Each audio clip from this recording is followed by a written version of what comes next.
Bonjour et bienvenue à toutes et à tous sur le plateau d'Event Again. Toute l'équipe a grand plaisir de vous retrouver. Nous sommes le jeudi 8 avril en direct depuis les locaux de Meetings qui nous accueillent avec enthousiasme et professionnalisme comme à chaque fois. Les talentueux techniciens d'Eurosono sont en place pour la réalisation de notre webinaire.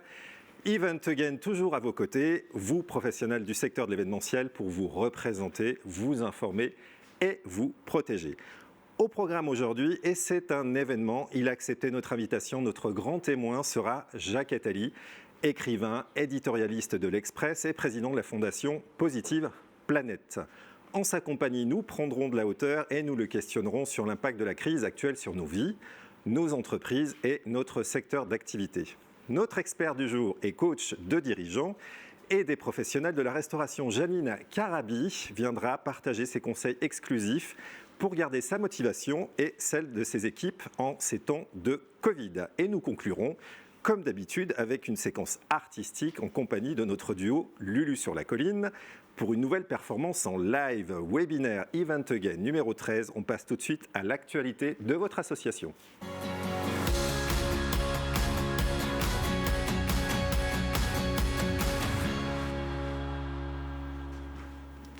Merci Olivier, merci Yves de m'avoir rejoint sur le plateau d'Event Again. Comment allez-vous ?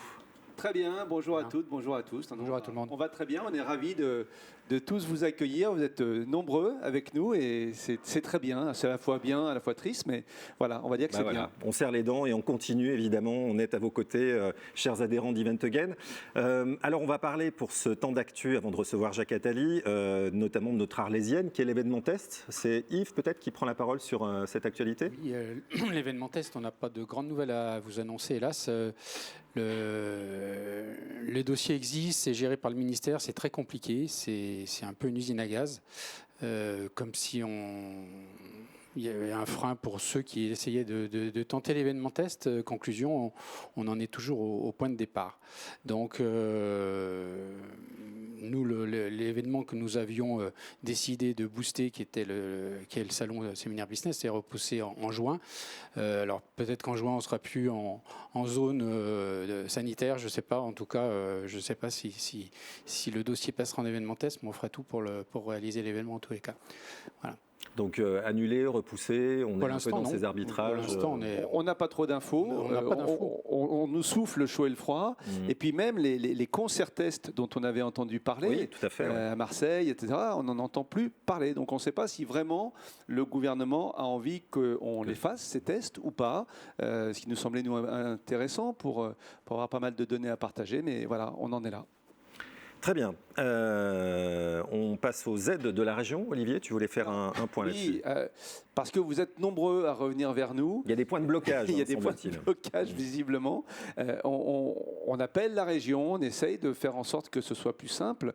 Ce que je n'ai qu'une chose à vous dire, c'est vous proposer de nous écrire. Certains le font déjà. Dès que vous avez des difficultés à rentrer dans le site internet et à trouver la bonne voie pour aller au moins jusqu'au panneau des aides, et si vous n'avez pas les infos que vous souhaitez, vous nous le dites et nous on fait remonter. Au moins, la région là-dessus nous répond et on essaye de faire en sorte que ça fonctionne mieux parce que c'est vrai qu'aujourd'hui, c'est un peu compliqué. Oui, et puis la communication entre la région et Event Again fonctionne. Oui, ça là-dessus, ça a été, on va dire, aux abonnés absents pendant un moment. Il fallait la mettre en place, mettre les bons canaux. Voilà, là, il y a au moins une communication entre la région et nous. Ils sont à l'écoute, ils en ont conscience.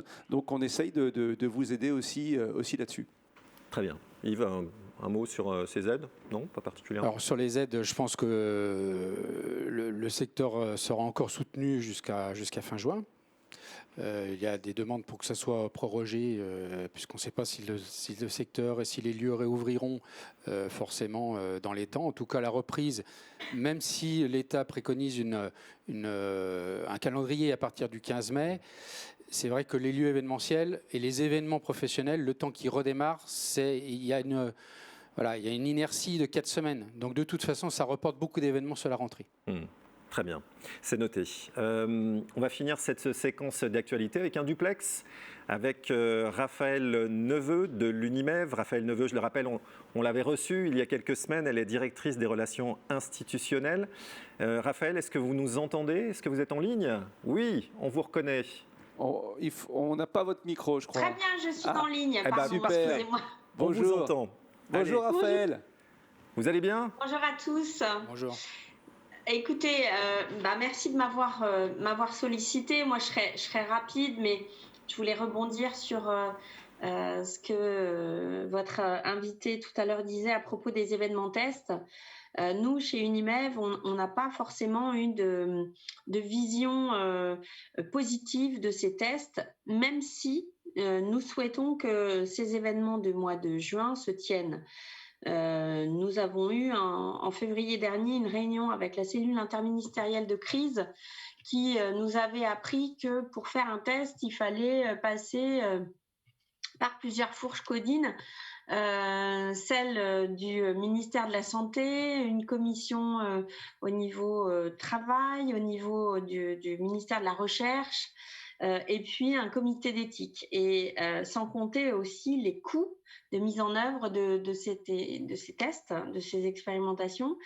Et avec le conseil d'administration d'Unimev, on est plutôt parti sur une position négative, non pas par rapport aux tests, mais surtout parce qu'on a peur que ce soit un os à ronger que le gouvernement nous laisse, alors que nous, la profession tout entière, nous sommes mobilisés pour reprendre une activité forte, peut-être même mi-mai, puisque le président de la République a évoqué le 15 mai, en tout cas en juin, parce que en juin, si nos événements se tiennent même dans des jauges dégradées ou minimisées, nous avons le sentiment que cela permettra de rassurer les clients, les annonceurs, les exposants, les participants. Et donc que la reprise se fera de meilleure manière en septembre. Donc nous avons tout à l'heure, c'est pour ça que je vous quitterai assez rapidement, nous avons tout à l'heure une réunion avec des conseillers ministériels à Matignon et à l'Élysée pour infirmer ou confirmer la date qui a été annoncée par le président de la République du 15 mai. En fait, le 17 mars dernier, les contacts que nous avions avec les ministres Alain Griset et Jean-Baptiste Lemoyne nous avaient laissé penser une possible reprise sur une phase 1 à partir du 15 ou du 30 avril. Bon. Bien sûr, ce qui s'est passé avec la recrudescence mi-mars du nombre de cas, puis dernièrement le reconfinement, a certainement bouleversé le calendrier.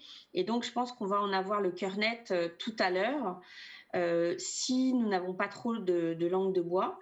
De la part de Matignon et de l'Élysée, mais effectivement ils ont peur de s'engager et voilà. Mais notre mot d'ordre, c'est qu'ils nous donnent une date. Certains y croient fermement à partir du 15 mai. Moi, je suis plus réservée. Notre président aussi. On est plus circonspect ici aussi, oui.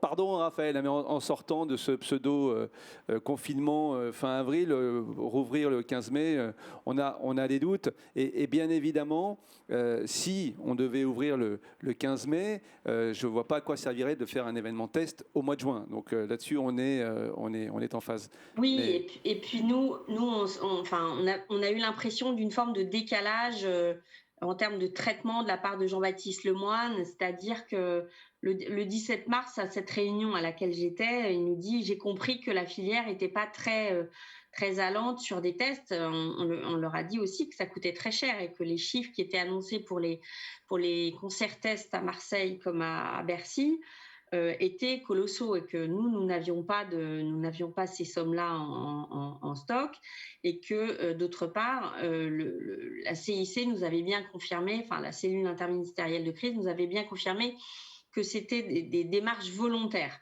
Donc, toute façon, là maintenant, ça serait difficile, mais l'important c'est qu'on ait quelque chose. Et même si on n'a pas quelque chose, nous on se bat aussi sur une forme de visibilité sur les aides, parce qu'on sent bien que les entreprises aujourd'hui sont en grande difficulté. Nous avons remarqué que certaines entreprises n'ont pas accès au fonds de solidarité de décembre, au fonds de solidarité de janvier.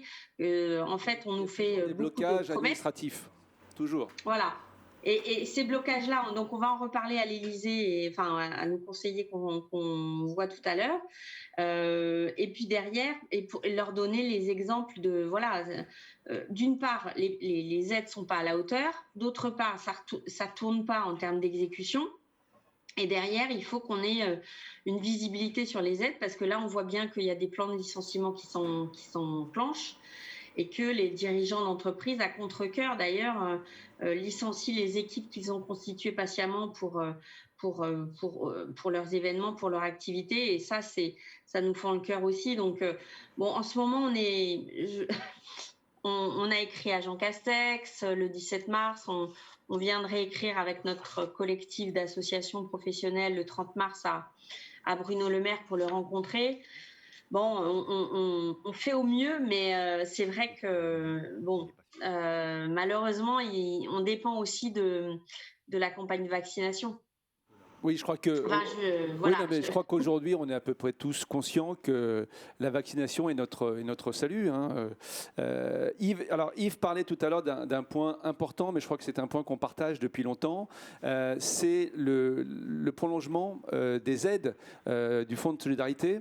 À partir du moment, on sait tous qu'à partir du moment où on va pouvoir retravailler, où les ERP vont pouvoir ouvrir, on sait très bien qu'il va y avoir une inertie et un temps un petit peu long entre le moment où effectivement les entreprises, les intermittents, tout le monde va vraiment retravailler. Et je ne parle même pas de 100%, parce que ça, à mon avis, on en a peut-être pour un an. Je crois que c'est un combat que vous portez. On porte ce combat et on a été soutenu dans ce combat par l'ancien ministre de l'Agriculture.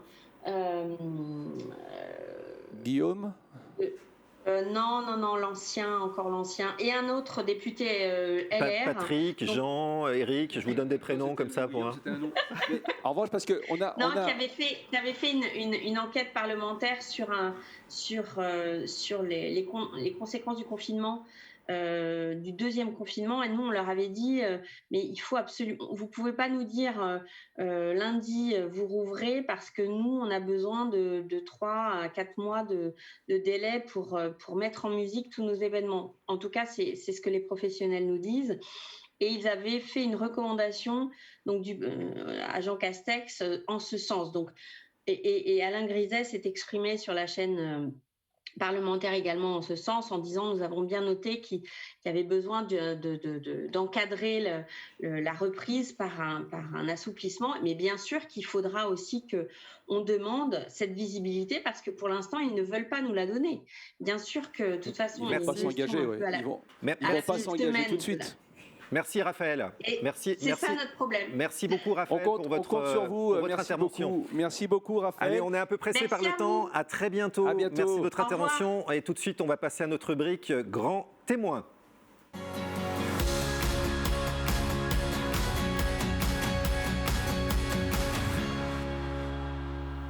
Alors, nous avons le plaisir d'avoir en ligne Monsieur Jacques Attali. Est-ce que vous nous entendez, Monsieur Attali ?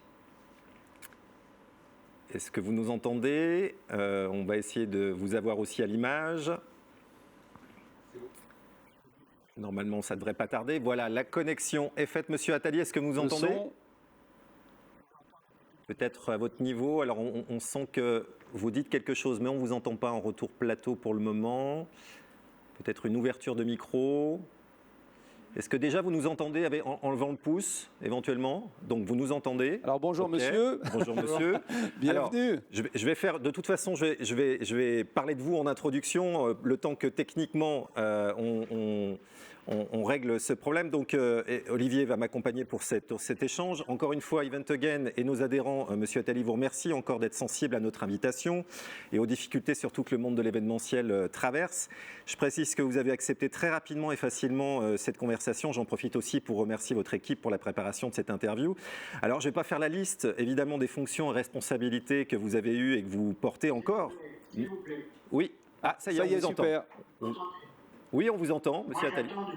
J'attends depuis 14 heures. On m'a demandé d'être là à 14 heures. J'ai raccourci un déjeuner pour vous, mais j'ai un agenda extrêmement chargé. On m'a demandé d'être à 14 heures pour une demi-heure. Il est 14h20, je m'excuse. Je comprends que vous ayez autre chose à faire que de m'entendre. Ah non, pas du tout, Monsieur Attali. Non, mais il y a peut-être un problème de synchronisation, rassurez-vous. Alors, on vous écoute. Alors, on va aller tout de suite dans le... Donc, ça nous laisse 15 minutes ensemble. Très bien, c'est noté. On compte sur nous pour respecter ce timing. On va parler notamment d'un livre, c'est votre actualité, un livre qui s'intitule « Histoire des médias » aux éditions Fayard, avec un sous-titre qui s'appelle « Des signaux de fumée aux réseaux sociaux et après ». Nous allons parler quelques minutes, un livre sur l'information et ses caractéristiques, notamment comment elle se fabrique, circule ou comment elle peut être monopolisée, voire utilisée à des fins de manipulation. Jacques Attali, quelle a été la genèse de ce livre ? Franchement, vous avez des préoccupations de groupe et je ne veux pas être là pour faire de la publicité sur un de mes livres. Je pense que vous avez d'autres questions qui peuvent vous intéresser davantage. Non, mais c'était pour faire un lien, mais comme vous voulez. Alors, très bien, en tout cas, ce livre est en vente, évidemment. Alors, deux éditos, évidemment, issus de votre blog attali.com, nous ont interpellés et poussés à prendre contact avec vous. Le premier s'intitule « La culture ou la vie ». Alors, dans cet édito, rapidement, et dans cette période de pandémie, vous nous dites qu'une seule partie de la culture reste disponible, les livres, la radio, les écrans, et vous vous interrogez du coup sur la place du spectacle vivant au sein de notre culture. Alors, comment pensez-vous le spectacle vivant en ces temps de Covid, justement, Monsieur Attali ?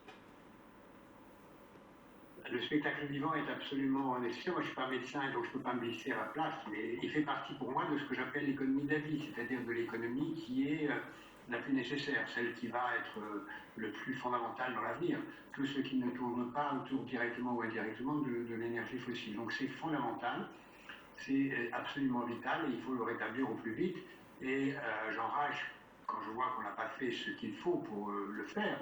Quand je vous rappelle qu'il y a un pays qui s'appelle la Corée du Sud, qui a 53 millions d'habitants et qui a 1750 morts du Covid, sans avoir de miracle autre que tester, tracer et créer les conditions d'isoler ceux qui sont contagieux, mais qui a réussi à maintenir l'essentiel de ces restaurants, spectacles et autres activités, pas les écoles, à la différence de nous. Donc on pouvait faire autrement et aujourd'hui encore plus. Bon, on ne peut pas. Maintenant, il faut faire avec. L'Europe a été tragique sur les vaccins. Le temps de rattraper ce retard va être l'occasion aussi de réfléchir à l'avenir. Mais je pense qu'il faut aller au plus vite et considérer que les secteurs qui sont les plus importants, c'est-à-dire les secteurs de ce que j'appelle l'économie de la vie, dans laquelle il y a la santé, l'éducation, la culture, l'économie de tout ce qui rassemble les activités vivantes, et d'autres secteurs qui sont liés aux énergies propres, à l'hygiène et à quelques autres dimensions, et où il n'y a pas tout ce qui tourne autour du pétrole, de l'automobile, de l'aéronautique et d'un grand nombre de secteurs qui doivent être considérés comme moins importants, doivent être aujourd'hui une priorité. Ça suppose de définir un plan, ça suppose sans doute d'avoir des techniques nouvelles pour le faire, mais durablement, parce que tout cela va se poser dans la durée. Il ne faudra pas considérer que ce qui se passe maintenant est une parenthèse. Il faut réinventer ces métiers en utilisant ces perspectives actuelles comme quelque chose de durable. Alors, nous avions reçu il y a quelques semaines un responsable de la SNCF qui considérait un voyage en train comme un événement. Pour vous, un voyage n'est ni un spectacle ni un moment d'émotion. Comment vous décrivez cette position ? Un spectacle, un voyage en tant que tel est évidemment un événement par nature. Notre conversation est un événement. Tout est un événement dès qu'on y trouve un intérêt. Il n'y a rien qui ne soit pas un événement. Mais si ce n'est pas un événement, c'est une raison d'être vécu, ou alors c'est vécu d'une façon contrainte. Donc un voyage n'est pas plus un événement qu'autre chose. Oui, On peut imaginer qu'un voyage devienne encore plus un événement si on utilise quelque chose qui soit un événement. Oui, vous dites surtout que c'est dans le cadre d'un accident pendant le voyage que ça crée un événement en tant que tel, en fait. Non, un événement, pas un accident, pas forcément. Tout ce qui est l'occasion d'une émotion est un événement. Si vous faites un voyage et vous ressentez une émotion, c'est un événement. Moi, j'ai eu le privilège de revoyager il y a quelques semaines, après un an sans voyage, parce que le privilège de l'âge, je suis vacciné. J'ai ressenti aucune émotion. Ma grande surprise, je m'attendais à en ressentir après un an sans voyager. Donc, j'ai trouvé ça extrêmement banal. Par contre, je suis sûr que si j'avais rencontré quelqu'un d'étonnant, si s'était passé quelque chose d'original, si j'avais fait une rencontre particulière pendant le vol, j'aurais ressenti ça comme un événement. Donc l'événement, c'est quelque chose qui vous surprend, qui vous donne une émotion, qui est quelque chose d'inattendu. C'est quelque chose, pour faire court, l'événement, c'est quelque chose qui vous prouve que vous êtes vivant. Et donc, ce n'est pas une routine. Pardon, vous avez parlé d'événements sous contrainte. Du coup, quand on est dans une salle de spectacle, bien évidemment, on a choisi d'y aller. Mais quand on est parfois dans un événement en entreprise, on y est invité, on y est un petit peu forcé par la direction, etc. Est-ce que, du coup, ça reste dans votre définition un événement ? Et quelle est la place de ce genre d'événement dans le futur ? Bien sûr que ça reste un événement. Ça reste un événement quand on connaît les codes. Ça peut être un événement commercial. Dans ce cas-là, ça fait partie d'une activité commerciale. Il faut l'assumer comme telle. Et une activité commerciale, aujourd'hui, si elle ne crée pas une émotion qui permet d'en garder le souvenir, elle va disparaître et elle sera sans intérêt. Ou alors elle fait partie du travail. Et elle doit être comptée presque comme des heures de travail. Mais pour que ça soit un événement indépendamment du travail, il faut qu'elle apporte une émotion, une originalité. D'ailleurs, beaucoup de gens dans votre métier le savent, qui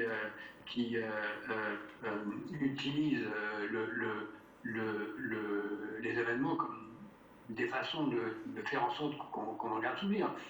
Il y a eu récemment à la télévision un programme sur les rencontres de ce genre forcées par des agences d'événementiel liées à une grande boîte d'alcool. Ça, clairement, c'est des événements qui sont purement considérés comme des prolongations de la division de marketing. Ce n'est pas des événements au sens où on peut les entendre.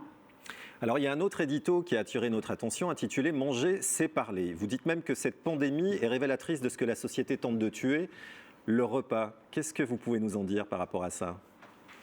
J'avais écrit un livre là-dessus, sur le fait que le repas, depuis l'Antiquité, c'est d'abord une occasion de parler. Et c'est pour ça d'ailleurs que le repas est très vite considéré comme très dangereux pour toute forme de pouvoir, parce que le repas, ça prend du temps, pendant lequel on ne consomme pas grand-chose, sauf le repas, et on ne travaille pas. Et on parle, donc c'est très dangereux.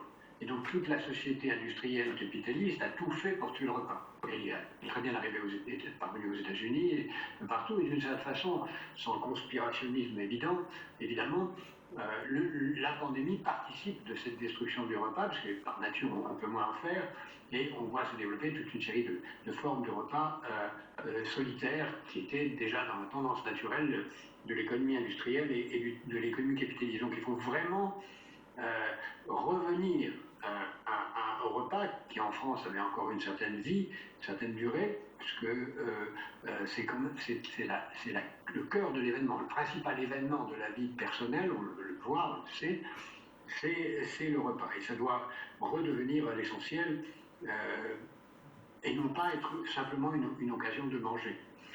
Et d'ailleurs, je considère que la gastronomie est une forme fondamentale de la vie en société, elle doit l'être plus encore. Et en plus, ça correspond à une nécessité en matière de santé, puisque nous sommes tous assassinés par la nourriture industrielle, par l'agriculture industrielle, par le sucre, par tout ce que cela contient, et donc par toute la nourriture qu'on nous fait ingurgiter pendant cette période en particulier, sauf si on y fait un programme. Et donc il est très important c'est pour ça que je dis dans l'économie de la vie, l'alimentation, l'hygiène, la bonne agriculture sont vitales, et il faut donc considérer que le repas est au cœur de tout événement. Et manger c'est parler. Pardon, j'imagine que du coup vous voyez d'un bon œil la recrudescence des émissions de télé, Talk Chef et compagnie, qui vont dans ce sens. Oui, enfin, c'est sûrement très bien, mais c'est mieux quand les gens le font plutôt que de regarder la télé des gens qui le font. Pour finir notre échange, et encore merci Monsieur Jacques Attali d'avoir dégagé un petit peu de votre temps pour se projeter ensemble vers l'avenir. Alors justement, à faire un peu de prospective, quelle serait l'entreprise de demain avec le risque que nous soyons tous en télétravail pour vous ? D'abord, vous avez eu la gentillesse de mentionner ce livre que j'ai fait paraître récemment, dans lequel j'essaie justement d'expliquer que dans l'avenir, distraction et information seront très liées, plus encore que dans le passé, parce que distraire et s'informer. Et donc l'événement est une source d'information aussi, et de distraction, et qu'il faut regarder dans ce qui se passe dans la distraction pour comprendre ce qui est en train d'arriver comme moyen de s'informer ou comme moyen de faire des événements. C'est pourquoi je crois que tout ce qui vient avec les technologies du jeu vidéo, en particulier avec les hologrammes, va être absolument crucial dans les 10-20 ans qui viennent pour transformer profondément les moyens de s'informer, de se distraire et d'organiser des événements. C'est encore un peu de la science-fiction, mais pas tout à fait. Et donc la fusion entre jeux, on le voit aussi avec toutes les formes de jeux de société, toutes les formes de jeux de groupe, de jeux qui sont aussi des événements de travail, va être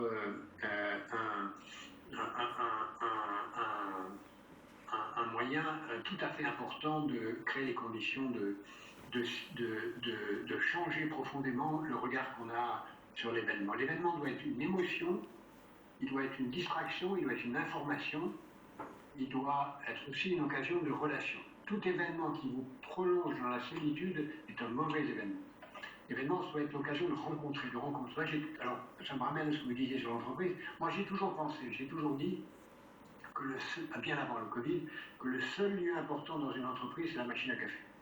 C'est-à-dire l'endroit où on rencontre des gens hors hiérarchie, et où on parle d'autre chose que ce dont on parle dans une réunion. C'est l'endroit du hasard, le serendipity. Le hasard, c'est la clé.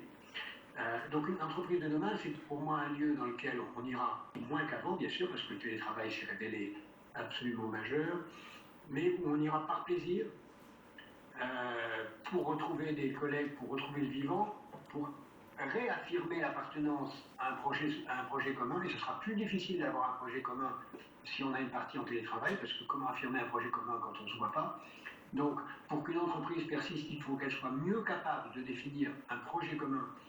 C'est là où les événements peuvent jouer un rôle. Un projet commun dans lequel les gens se sentent fiers d'appartenir, indépendamment du fait qu'ils sont obligés d'avoir un salaire pour gagner leur vie, mais il faut quand même que les gens aient envie d'être là pour le faire. Donc affirmer un projet commun qui va être encore une fois plus difficile à affirmer quand les gens sont en télétravail, un projet dont on est fier et en même temps un lieu où on a envie de se retrouver. C'est pour ça d'ailleurs que je crois qu'il y a une relation de plus en plus grande entre les métiers qu'on appelle à mon avis à tort du tourisme et qui devrait plutôt s'appeler les métiers de l'hospitalité. Et l'hospitalité au sens large, c'est à la fois le tourisme, évidemment la restauration, c'est aussi les métiers de la gestion des sièges d'entreprise, des lieux de travail, qui doit être un lieu d'hospitalité, où les techniques de l'hospitalité ont un rôle à jouer. Pour moi, un hôtel est un bon modèle, un bon hôtel est un bon modèle de ce que doit être un siège social d'entreprise ou un lieu de travail. De même d'ailleurs que hospitalité, ça renvoie à hôpital, et l'hospitalité doit être aussi une des dimensions fondamentales du lieu de soins, puisqu'on sait combien l'hospitalité des malades et de la famille des malades est fondamentale pour la qualité des soins. Donc, pour moi, le tourisme a un avenir énorme, non pas dans le low cost, dans les HLM sur mer qu'on appelle les croisières, mais dans le développement des techniques d'hospitalité qui devraient se répandre dans le monde du travail. On verra si ce sera un mouvement de fond, parce que c'est vrai que nous, d'une manière générale, on a des études qui nous disent que, puisque sur l'événementiel, on est sensible à ça, que le télétravail, en ce moment, fatigue un peu tout le monde et que beaucoup ont envie de ce retour en entreprise physique. Oui, tout à fait. Je pense qu'il y a un équilibre à trouver et qu'on aura envie de retourner à l'entreprise, puis quand on sera dans l'entreprise, on dira qu'on a envie de retourner à la maison. Il y a des habitudes qui ont été prises. Vous savez, il y a un très beau proverbe japonais qui dit « Si tu veux avoir une vie heureuse, quand tu es chez toi, pense au voyage, quand tu voyages, pense à ta maison. » C'est-à-dire qu'il faut avoir la double identité du sédentaire et du nomade, de celui qui est à un endroit et à l'autre, et qui doit respecter les deux. Quand tu es chez toi, pense au voyage. Quand tu voyages, pense à la maison. Eh ben, très bien, c'est un joli proverbe de fin. Bon, merci encore Monsieur Attali Merci, pour nous monsieur aider à penser le monde d'aujourd'hui et de demain. Je rappelle que vous avez un chouette blog où il y a beaucoup d'informations, attali.com. On vous souhaite une bonne fin de journée à vous et à très bientôt, on espère en tout cas. Je Merci. serais ravi si on trouve une autre occasion avec un peu plus de temps. C'est très gentil, merci Merci. Monsieur Attali, à très bientôt. Au revoir. On passe tout de suite à notre rubrique experte.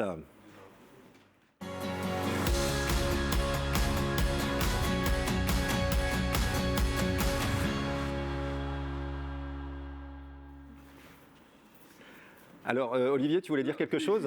Rapproche-toi qu'on te voit dans l'écran. Parce que Ouais. Frédéric quand même prépare les interviews régulièrement et toutes ces questions étaient préparées bien évidemment avec notre ami M. Attali. Et voilà, donc on a été un peu surpris par, C'était un par peu certaines court. Oui, bon. de ces prises de parole. C'était au un peu départ. abrégé. Bon, Donc, c'est pas je voulais- grave, il y a eu je voulais peut-être des non, mais problèmes je voulais vous le dire parce que techniques, Fred a beaucoup travaillé là-dessus. Merci. Et un petit mot, pardon, je le fais comme ça, un peu cool. Je voulais remercier et féliciter Gilles, je ne vois pas, Oui. puisque beaucoup nous ont dit mais comment vous avez fait pour avoir Jacques Attali? Eh bien, tout simplement, comme on sait faire dans l'événementiel, du culot. Et donc Gilles lui a écrit et il a répondu. Alors là, en revanche, ils ont répondu très vite et ça s'est fait très vite. Donc bravo Gilles. Voilà, je vous laisse. Et merci pardon. Olivier. Et merci Olivier, parce qu'avoir du culot, c'est se mettre à genoux pour animer une émission. Donc bravo. Désolé Janine de vous accueillir comme ça, mais voilà, il y avait effectivement une actualité brûlante et avec peut-être des problèmes de synchronisation. Mais en tout cas, notre experte du jour, donc Janine Carabi, coach de dirigeants et des professionnels de la restauration, certifiée en neurosciences. Merci d'avoir accepté notre invitation. Merci à vous. Alors, Janine, certifiée en neurosciences, ça consiste en quoi? Ça consiste, Frédéric, à accompagner les dirigeants et leurs équipes à décoder leurs modes de fonctionnement mentaux cérébraux. Voilà. Donc c'est une spécificité qui permet d'appréhender différemment notre réalité, notre prise de décision. Donc, on va parler cerveau en votre compagnie. Alors, on va pouvoir notamment parcourir votre support, qu'on mettra d'ailleurs à disposition de nos adhérents. Yves va m'accompagner évidemment pour cet échange. Alors, on a posé un sujet sous forme de questions. C'est comment traverser cette crise Covid en conservant sa motivation et en développant celle de ses équipes. Alors, justement, Janine, vous êtes partie d'un constat issu d'un rapport de l'OMS. Effectivement, en novembre dernier, l'OMS a alerté les États sur la question de la lassitude pandémique, qui est un nouveau terme, qui s'installe au niveau des populations européennes et même mondiales, où nous avons ces effets sur le long terme, où on constate une démotivation, une perte de sommeil et des effets physiques sur les populations. Donc, ce rapport m'a motivée à pouvoir intervenir auprès de vous, d'Event Again, et de mes dirigeants. Et on en est ravis. Merci beaucoup. Pour vous donner des clés, des astuces quotidiennes pour gérer cette motivation. Donc, qu'est-ce que la motivation? Comme vous pouvez le voir, la motivation, c'est l'ensemble des impulsions, des désirs qui nous poussent à agir. Donc, avec motivation, nous associons l'action. Donc, je vais partager avec vous, Frédéric, et avec les membres d'Event Again, trois clés. Trois grands types d'actions, en fait, hein, c'est ça? Voilà, trois grands types d'actions ou de choses à mettre en œuvre au quotidien pour garder la motivation et pour rester dans une optique d'action. Alors, la première action, c'est redéfinir ses objectifs. À quoi cela sert-il de fixer des objectifs alors que nous ne savons pas quand nous pourrons à nouveau produire nos événements, recevoir du public, savoir comment financer nos prestations? Pourquoi fixer des objectifs quand on ne sait pas finalement comment et si on va les atteindre? Effectivement, vous me direz que le contexte est vraiment compliqué et que fixer des objectifs peut être difficile en ces temps incertains. Néanmoins, d'un point de vue cerveau, d'un point de vue neurosciences, notre cerveau a besoin d'avoir un cap. Notre cerveau a besoin d'avoir quelque chose auquel se raccrocher. Sinon, c'est l'incertitude qui arrive, le stress, c'est générateur de stress. Et cela, c'est génétique en fait. Nous avions au départ un cerveau reptilien qui a évolué avec le cerveau limbique et ensuite le cortex préfrontal. Et de ce fait, nous avons pu assurer notre survie. Et cette survie, pour l'assurer, nous avons besoin de contrôler notre environnement, et fixer des objectifs permet en quelque sorte d'avoir un focus de notre cerveau, un focus de notre attention sur des choses qui ont du sens pour nous. D'où l'importance de fixer des objectifs ou de les redéfinir. Alors, ce qu'il y a, c'est que là, on est dans la théorie. Oui. On va replacer la présentation, chère Janine, sur les gens qui nous écoutent, qui sont des professionnels de l'événementiel, qui ont, comme vous le disiez et comme nous l'évoquions à l'instant, le problème réel, c'est l'incertitude de l'avenir, parce que nous sommes organisateurs d'événements et que nous ne pouvons pas réaliser ces événements et que nous n'avons pas de visibilité pour les organiser. Donc, comment notre cerveau peut s'adapter à cela? Parce qu'effectivement, on dort mal, on vit mal, puisqu'on a devant nous un voile. Alors, expliquez-nous, pour nous précisément, professionnels de l'événement, comment on peut qu'est-ce que vous pouvez nous apporter? Oui. Alors pour répondre très concrètement à votre question et à la notion d'objectif, donc je vais vous donner un exemple. Les objectifs vous permettent de pouvoir déjà avoir du lien avec vos équipes. Les objectifs, en tant que dirigeant, vous avez l'habitude d'en poser, vous avez l'habitude d'avoir les objectifs, de pouvoir mettre en place des indicateurs. En cette période vraiment spécifique de Covid, il est important de les revoir et de les revoir de façon plus régulière et de les partager. Donc, c'est-à-dire rentrer en lien avec vos équipes. Un exemple concret, opérationnellement aujourd'hui, on sait que pour les professionnels de l'événementiel, c'est assez compliqué. Donc, c'est prendre le temps par rapport à ces objectifs opérationnels que nous n'avons pas, de pouvoir redéfinir des objectifs qui sont moins centrés sur les opérations, mais qui peut-être sont plus centrés sur l'humain. Ils ne sont pas du tout centrés sur les opérations, puisqu'il n'y en a pas. Donc, voilà, c'est compliqué de réunir les équipes pour ne rien dire. Donc, on peut bien réunir les équipes toutes les 5 minutes, mais il faut avoir de la matière à communiquer. Alors très bien, c'est pour cela effectivement que pour les objectifs, ils sont alliés à une vision. Et c'est votre responsabilité en tant que chef d'entreprise de prendre en compte les aléas, c'est-à-dire que de toutes les façons, on sait que, et c'est ce qui a été dit en début d'émission, il y a une incertitude encore sur la reprise. Donc vous avez beau faire des plans sur la reprise, on ne sait pas quand est-ce qu'elle arrivera. Voilà. En revanche, fixer des objectifs qui vous permettront quotidien simples, qui vous permettront de pouvoir être dans une dynamique d'action lorsque la reprise s'effectuera, là c'est fondamental. Donc d'où l'importance de ces objectifs. Alors, justement, concrètement, Janine, comment on passe à l'action au niveau de l'entreprise? Je crois qu'il y a d'ailleurs une slide qu'on va pouvoir projeter pour justement faire la synthèse en fait, de ces actions à mettre en œuvre. Oui. Alors en parlant d'action, merci Frédéric pour cette question. Cela me fait rebondir sur ce que M. Jacques Attali a dit concernant la notion d'événement. Le deuxième conseil qui est important, c'est l'établissement d'une routine. Alors la routine, c'est un terme qui est plutôt perçu de façon négative. Néanmoins, qu'est-ce qu'une routine? La routine, c'est l'établissement d'actions ou d'événements répétitifs sur une durée. Et c'est l'établissement de ces événements répétitifs sur une durée qui vous permettra de conserver cette mise en action et donc d'être dans une dynamique d'action et de motivation. Donc il est vraiment important aujourd'hui, et pour personnellement et aussi en tant que dirigeant travaillant avec des équipes, de définir dans notre agenda des périodes pour des événements qui sont réguliers. Donc ça fait le lien avec ce que vous disiez concernant la mobilisation des équipes et rester en contact, au-delà du fait qu'il n'y ait pas d'opération. Qui sont les personnes les plus sensibles dans ces périodes de crise? Est-ce qu'on a plutôt si vous traitez des sociétés de notre secteur d'activité, comment tiennent les gens, justement? Pardon, comment les gens tiennent moralement? Parce qu'on a tous nos petits secrets perso, mais en général. Aujourd'hui, le vrai souci, c'est le lien. C'est le lien. Vous êtes dans un secteur où, on le sait, l'importance du lien passe par les rencontres physiques, passe par les événements où les gens se rencontrent. Comme quoi, vous voyez comme on est touché, parce que si les rencontres physiques, c'est important. Voilà. D'où l'importance de recréer. Alors, ce n'est peut-être pas aujourd'hui le plus facile et le plus aisé, puisque nous n'y sommes pas habitués. D'où l'importance de vraiment conserver ce lien avec les moyens que nous avons digitaux, Zoom, etc., Teams, etc. Mais vraiment, il est important pour nous, en tant que dirigeants, et notamment du secteur de l'événementiel, de continuer à conserver le lien. Parce que l'entreprise, ce n'est pas simplement un lieu où on se rencontre pour pouvoir fournir une tâche et atteindre un objectif, c'est aussi un lieu où on se rencontre pour partager, pour échanger, pour nourrir des relations avec les autres. Et donc, c'est dans ce sens que c'est de votre, en tant que dirigeant, c'est de notre responsabilité de mettre en œuvre, et je sais que ce n'est pas évident, les conditions pour pouvoir garder et conserver ce lien. Oui, il y a la formule, on dit souvent, hein, c'est rester proche en étant loin. Hein, depuis la pandémie, c'est un peu la problématique et tout l'enjeu auquel on est confronté. Alors justement, il y a quelques tâches qu'on peut mettre en œuvre sur ces routines précisément, ou tu as déjà répondu peut-être? Oui, alors oui, sur ces routines, ce que je préconise et que vous verrez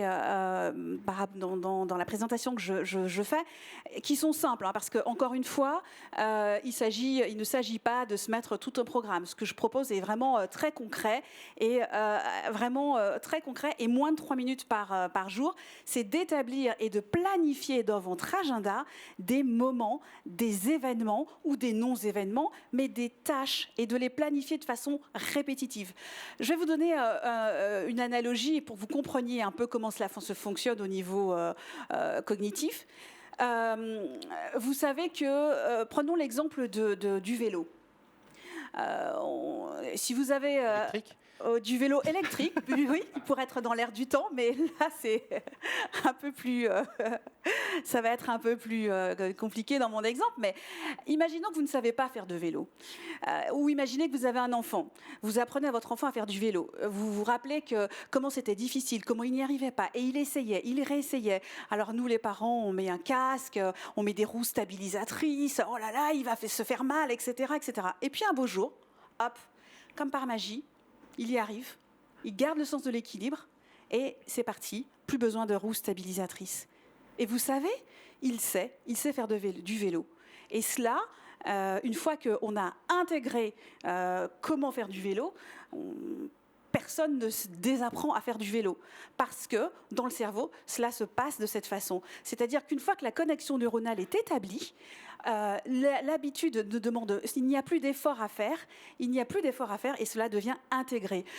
Une forme de réflexe. Une forme de réflexe, et c'est comme cela que l'apprentissage se développe avec la répétition. Et donc, c'est ce que je propose aussi pour la motivation au quotidien pendant cette période de Covid, c'est vraiment de pouvoir se dégager du temps dans nos agendas pour les répétitions de tâches qui font sens. Et c'est là aussi où on peut, avec les équipes, retravailler sur qu'est-ce qui fait sens, qu'est-ce qui nous anime, qu'est-ce qui nous donne envie. Très bien. On a été complet sur cette deuxième action, donc en lien routine. On passe à la troisième action, qui est lister ses plaisirs et succès quotidiens. Là encore, que se passe-t-il dans notre cerveau ? Quand on liste ses plaisirs, et c'est ce que je propose comme troisième action, c'est-à-dire d'établir quotidiennement une liste de ce qui vous a fait plaisir. Alors plaisir, ce n'est pas forcément en lien avec la réalisation de vos objectifs professionnels, cela peut être en lien avec des objectifs personnels ou des objectifs personnels sportifs. Un régime. Un régime par exemple, vu que nous sommes au printemps. Voilà, quels que soient les objectifs que vous vous êtes fixés, ce qui est important, c'est de faire, ou peu importe les objectifs, je dirais, ce qui est important, c'est vraiment de faire la liste de ses plaisirs. Et pourquoi ? Parce que cela, au fur et à mesure, la liste, elle va être un peu plus longue et cela va générer pour nous cette fameuse hormone du plaisir qui est la dopamine. Et donc, cette dopamine, nous l'avons tous expérimentée, elle permet ce relâchement physique. Notamment dans le sport, hein. Je crois que quand on court et plus on va courir, plus on sécrète en fait cette dopamine. Hein. Exactement, plus on sécrète cette dopamine. Et c'est la même chose pour le cerveau. C'est la même chose pour le cerveau, d'où l'importance de pouvoir créer ces listes liste de plaisir. Cela active également ce fameux circuit de la récompense qui a été découvert dans les années 50 par des neuropsychologues et qui permet de pouvoir donc activer certaines zones et être dans une notion de plaisir dans ces contextes un peu particuliers. Donc, globalement, ce sont des... On doit se faire une liste de choses à faire ou c'est hebdomadaire? Alors, ce n'est pas une liste de choses à faire, c'est une liste de ce qui vous a plu, ce qui vous a procuré de l'émotion, ce qui vous a touché. C'est du passé, c'est une liste de ce que l'on avait réalisé. Oui, chaque jour, faire le bilan de ce qui vous a plu dans la journée. Alors au début, et c'est bien que vous le mentionniez, enfin, ou que vous posiez cette question, ça peut paraître un petit peu fastidieux et superficiel. Pourquoi ? Parce que justement, notre cerveau a l'habitude de se focaliser sur le négatif. Mais au fur et à mesure, vous verrez, je vous promets, qu'après une vingtaine de jours, vous prendrez du plaisir également à établir cette liste et à savourer les effets de la dopamine. Donc voilà. Yves, peut-être un plaisir ou un succès quotidien que tu vas être amené à lister et à répéter peut-être J'essaye comme un tous les mantra. jours je cherche le positif tous les jours. Et c'est déjà bien ça. Pour finir, vous proposez, Janine, une opération exclusive pour les membres d'Event Again avec un lien d'inscription que vous mettez à disposition. Il y a notamment une slide qui permet d'avoir toutes ces informations là, si on peut l'avoir à l'écran, s'il vous plaît. Voilà, la régie arrive. Merci. Totalement, parce que je suis très attachée à Lyon, au fait que c'est une belle initiative lancée par Event Again de réunir les professionnels de l'événementiel lyonnais pour se soutenir. On va beaucoup plus loin ensemble, on est beaucoup plus fort, l'union fait la force. Et à ce titre, je propose de poursuivre, au-delà de cet échange de 10 minutes où je vous ai donné des astuces, mais de façon on très... a fait une synthèse, voilà, fait, très évidemment, il synthétique. faudra aller dans le détail. Voilà, donc je me tiens à la disposition des membres de l'association Event Again pour pouvoir travailler sur des problématiques concrètes et mobiliser l'intelligence collective sur le sujet de la motivation. Très bien, merci beaucoup encore une fois. Janine Carabi, je le rappelle, vous êtes coach de dirigeants et des professionnels de la restauration. Merci coach pour votre... dirigeant, on met toujours ça au masculin.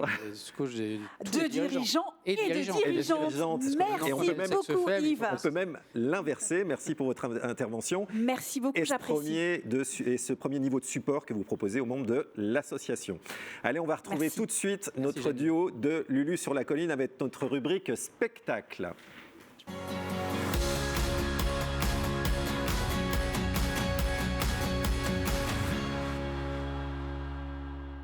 Voilà. Bonjour.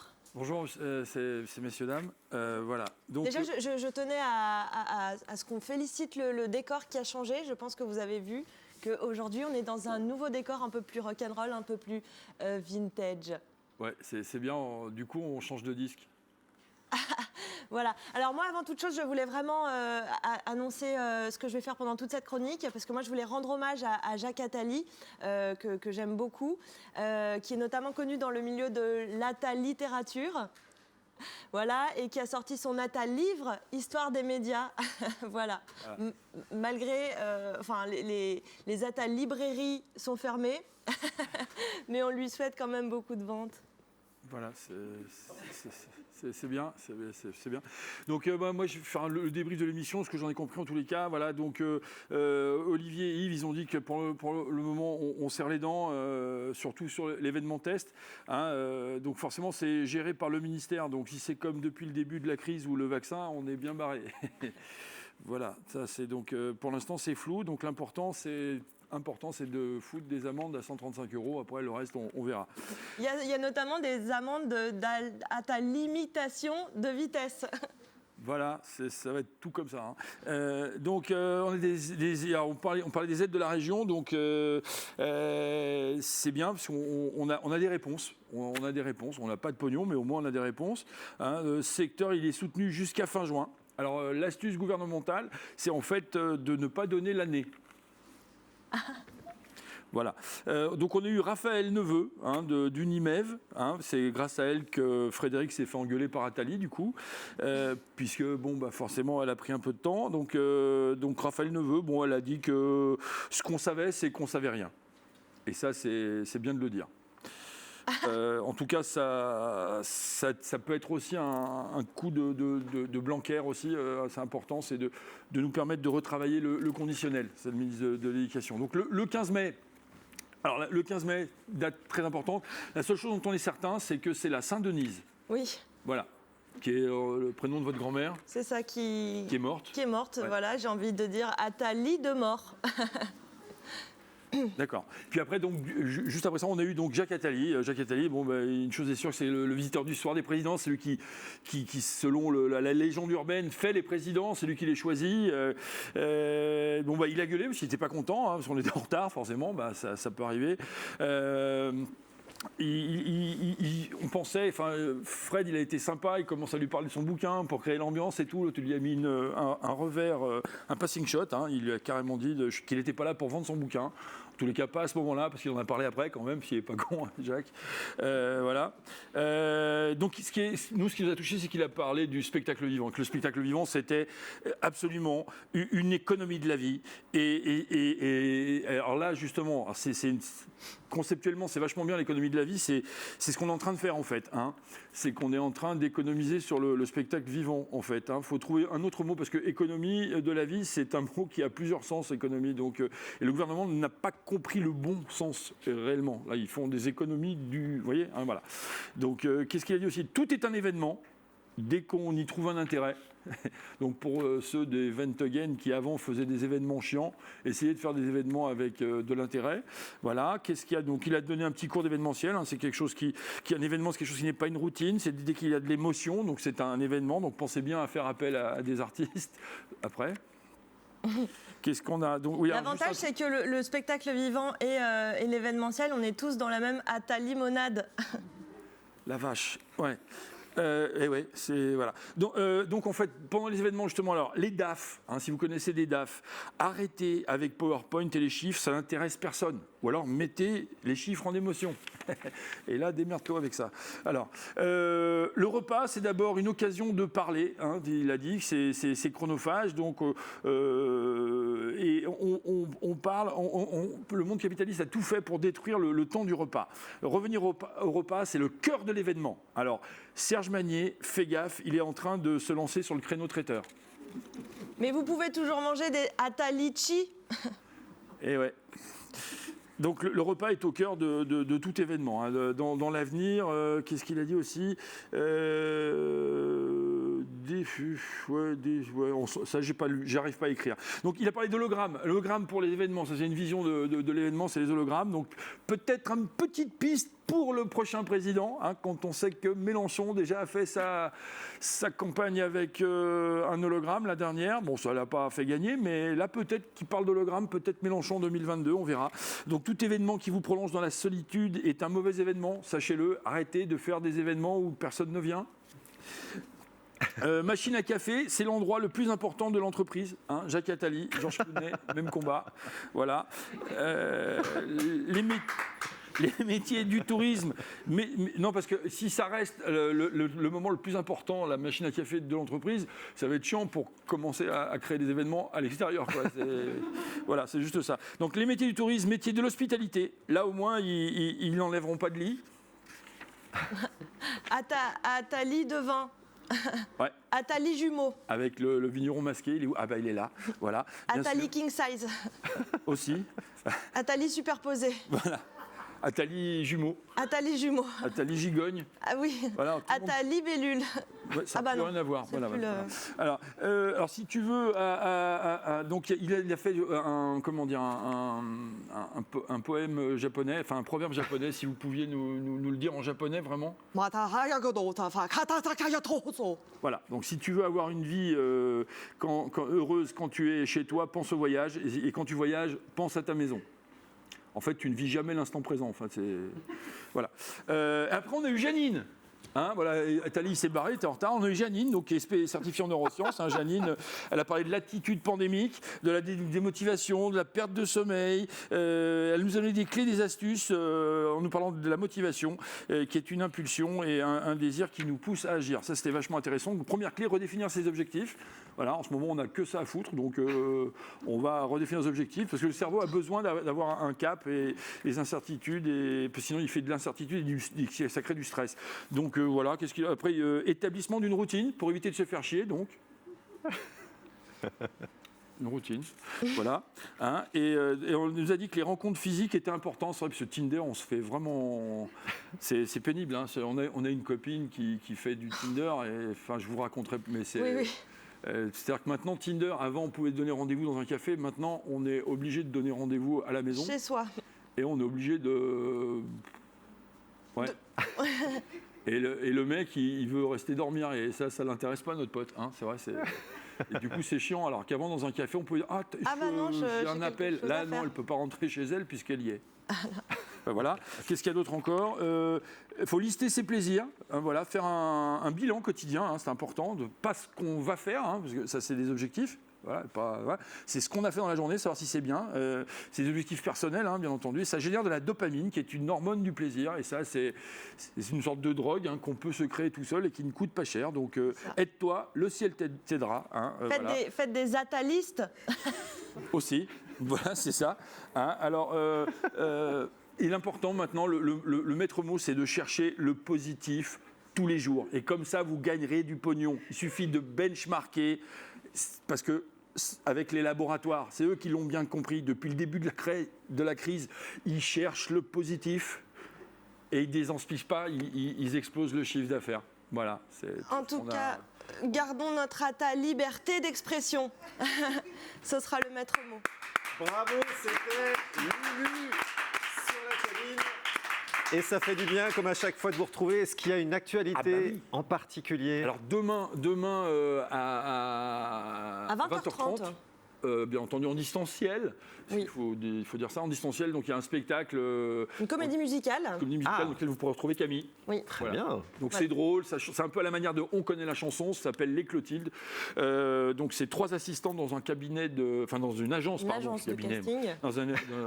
Une agence de casting. Allez-y, dites. Voilà, tout à fait. Donc il y a des chansons que vous connaissez tous et toutes, donc vous pourrez les chanter avec nous. C'est drôle, c'est rythmé, il y a de l'émotion, il y a de tout. Voilà, il faut. C'est 9 € par personne devant l'écran. Il y a le lien. Vous allez sur la page Facebook de Lulu sur la colline. Et si ceux qui sont présents, si vous ne pouvez pas y aller, donnez-nous 9 € avant de partir. Et il y a également, on est 3 comédiennes, et il y a également Delphine Lepute et Audrey Aguirre. Effectivement. Très bien de les citer. Super. Moi, j'aurais pas le même pantalon parce qu'il faut vraiment que je pense à ta liposuction. Oula. Oh la vache. Merci. Merci beaucoup. En tout cas, prochain webinaire Event Again le 22 avril sur vos écrans. Et surtout, continuez à nous suivre sur la page LinkedIn pour rester au contact de votre association Event Again et de nous écrire à l'adresse suivante eventagain.asso@gmail.com. Bonne journée à tous. On reste en contact. À très bientôt.